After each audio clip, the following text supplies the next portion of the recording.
I've been doing this kind of work for 25 years now, working inside the prison systems and outside the prison systems, meeting people where they are and working with them, helping develop transitional plans. And the ID documents was always one of the biggest barriers that we always faced with inmates that were coming out of the prison. So I really want to thank John Mark for his leadership on what he's done with that, and it's going to make a tremendous difference for people when they come out, because that's, like I said, that was always one of the most significant barriers that they had. Because some of the people that have worked in our groups, it has taken months for them to get their driver's license or get their just a state ID card. And a lot of the people that we've worked with, they come out of the prison and into our communities, and all they'll have is clothes on their back and maybe $25 and a prison ID card. And I always say, how cool is that to go apply for a job using your prison ID? You know, that's not very good, right? So with this new law, the new bill that's been passed, in the mobile units, we've been working on that for years to get that done, for years. And it's finally come to fruition, and I think that's just a great thing. So thank you, John Mark, for all that.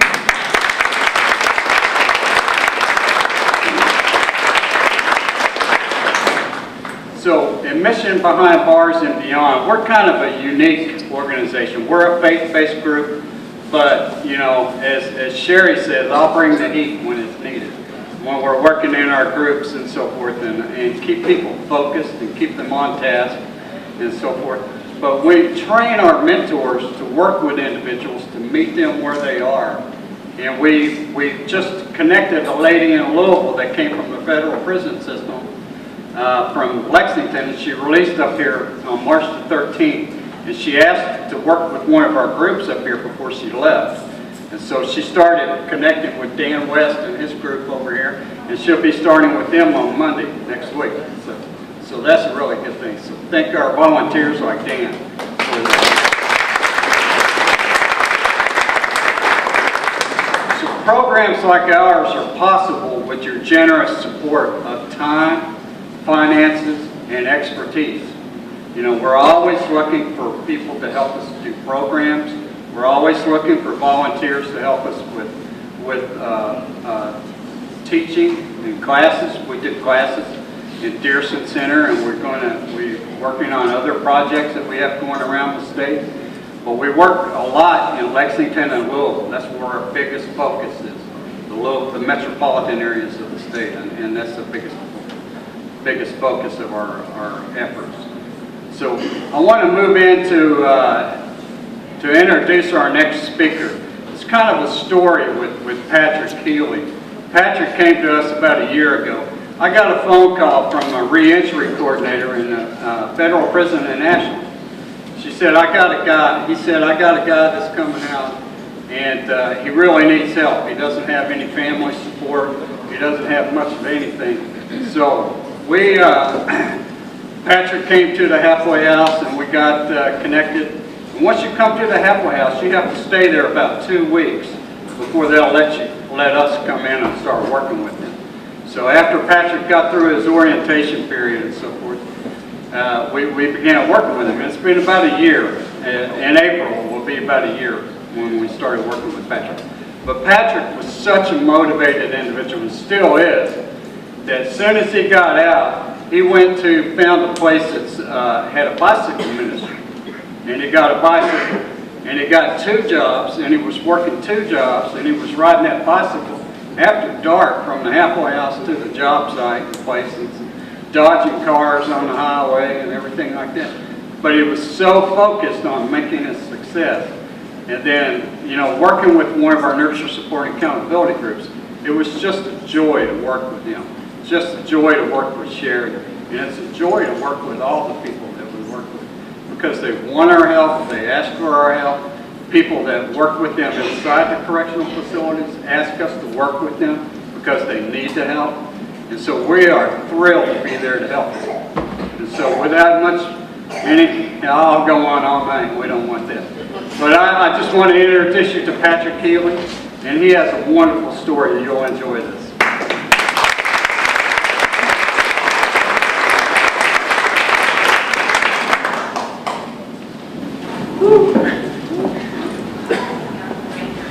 can admit I'm not as eloquent as Sherry and Ms. Halliday. And I'm very nervous. Mark recommended that we write this down so we can stay on track. And I'm not someone that's a very good reader in public. So I'm just going to paraphrase if that's okay. I met Mark, as he said, when I got out of prison, April 13th of last year. When he asked me to speak tonight, he said, write down a couple of things to tell everyone how you got where you are today. I thought, this is going to be easy. I did this and this and this and this. I'm just going to write that down. After 2 weeks of trying to find out what to write, I was stumped. I thought, you know, if I were a famous Hollywood director, I could build a movie to be a great script, an awesome soundtrack, to be this beautiful co-star that she'd make me look handsome and smart, and I could get up here and talk about this terrible thing of going to prison.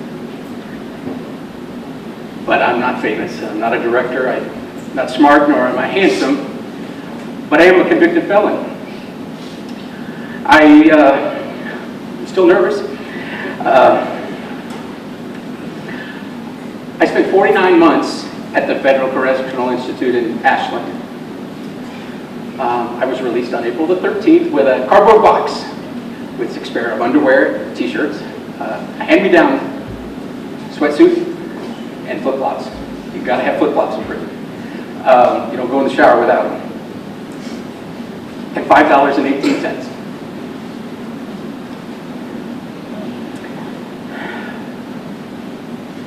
And when I got to the halfway house, I didn't know anyone.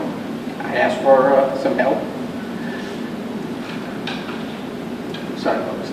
I asked for some help. And Mission Behind Bars stepped forward.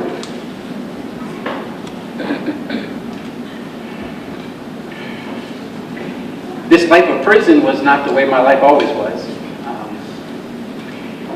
I grew up in a good family, a very religious family. I went to private schools, private colleges. I married an incredible, smart, beautiful woman, and I have 4 amazing children and 3 grandchildren. So my life of crime that took me to prison wasn't always that way, but what was part of my life was that I didn't think I was enough. I wanted to be more. I didn't think I was strong enough, smart enough. I didn't think I was tall enough. I'm 6'1"3/4", but I always said 6'2", because I always wanted to be just a little bit more, because I didn't feel like I was enough on the inside. So I knew right from wrong. My parents taught me right from wrong. What I lost was my moral compass. What I lost was doing the right thing because it's right. I'd forgotten what my parents had taught me. I was chasing fame, fortune, and chasing something that I thought I needed to be. 6'2". While I was seeking these things that were not important whatsoever, I was seeking investors for a company that I owned, and I lied to the investors. I lied to impress them and to secure their investment. I lied and told them that I went to Stanford University, and I never did. I went to a college in Ohio, I went to grad school in UK, but it wasn't enough. I had to say Stanford. It was a computer business, I had to say Stanford. 6'2". It was wrong. I didn't steal anything from them, I didn't run away with anything. As a matter of fact, I worked my butt off for 5 years to make this company successful. But I lied. And this is illegal. This is wrong. I got caught, I pleaded guilty, and I went to prison. I was sentenced to 57 months. Wow. My poor behavior, it chased away my children, my wife, my brothers and sisters, my friends, money, houses, cars, junk that I didn't need. But most of all, it took away my freedom. So folks that have never lost that, I can't explain it. It was the most dreadful thing I've ever been through in my life, but it was the greatest gift from God to go to prison. Yes, I said it was the greatest gift from God to go to prison, because I got back on track. I didn't need to be 6'2" anymore. 6'1 3/4 was enough.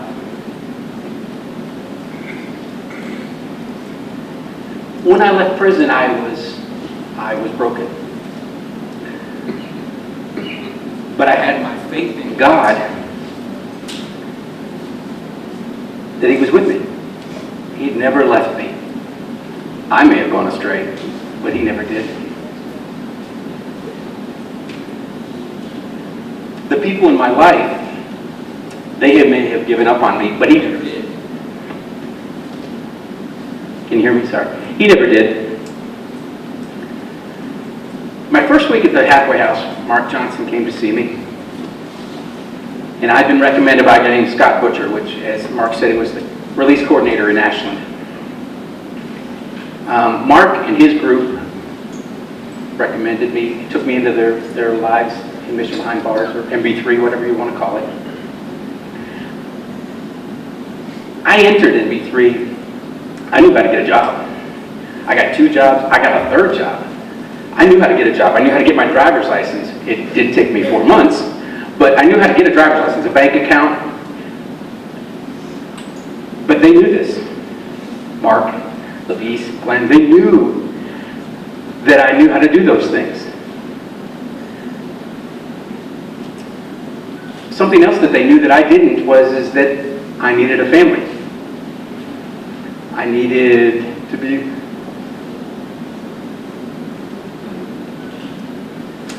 to be part of something. I'm going to sit down because my leg is shaking. I'm thinking I'm going to fall down. You know, getting up in front of 500 or 600 people and telling them that you're a liar is not as easy as it looks. Sorry, buddy.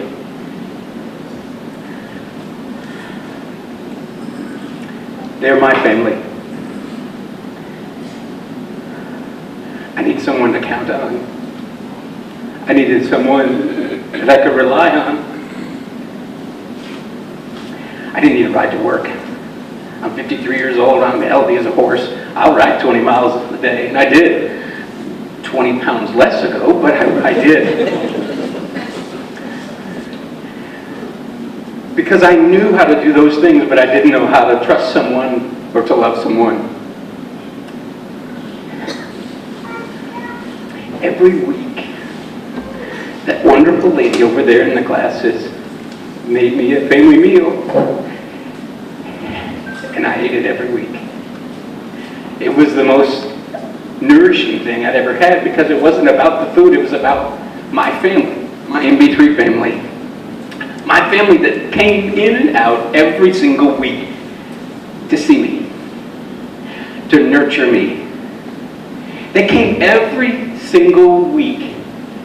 When I needed to be kicked in the butt, He called it out. He did. When I needed encouragement and I needed coaching, they pulled it out of their hat because they knew what I needed, and they gave it to me. They coached me, pushed me along, but most of all, they accepted and loved me.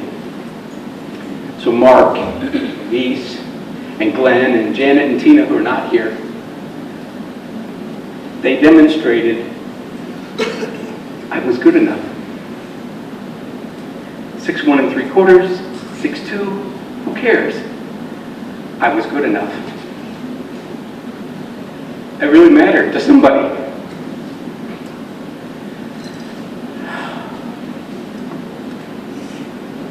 They showed me I had a family. I have a family in Christ in heaven. I know that. I've known that since I was this tall. But I have family here that's on earth that's more important at this moment, because I know God is with me in them. They showed me how to love again, and showed me how to love myself. Just one of the most amazing things about this group is that they know what you need, and they give it to you. If it's a job or transportation or a home or medical care, or in my case, just love. They offer it. I've been blessed in my life to make some money, and I gave money to charities, and I had no idea where it went. I didn't know who it affected or how it affected someone else's life. But now I know, and now you know. Because of your love, your generosity, your time, your money, your spirit, your prayers, your thoughts. This is where this helped me. I'm eternally grateful to all of you. And I only know 5 of you. But I'll never forget any one of you, because you gave me something I always needed. And I don't know how to say thank you other than this. So thank you everyone here who represents this organization. I'm eternally grateful. Thank you very much.